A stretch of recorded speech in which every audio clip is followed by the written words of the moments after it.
চালাইতে খুব কষ্ট হয় না? এই হচ্ছে কি আমাদের আদি ঢেকি, যা এখন আর নাই। এখন আর নাই। এখন আমরা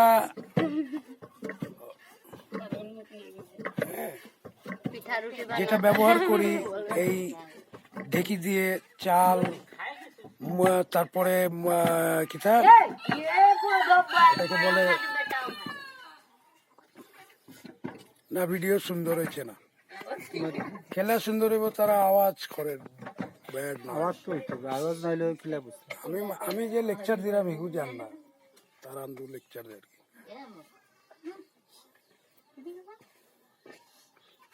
চলো দেখো কত পরিশ্রম লাগে এই ঢেকি চালাতে, কিন্তু এখন আমরা তো গ্রাইন্ডার দিয়ে সবকিছু করে ফেলি, আর কত রিস্কি, যখন তখন এই হাতও এটার মধ্যে পড়ে যেতে পারে, কিন্তু তারপরেও এটা একটা প্র্যাকটিস, কোনো অ্যাক্সিডেন্ট হয় না ওদের। এই আদি জিনিস এখনো আছে আমাদের এই বাগানে,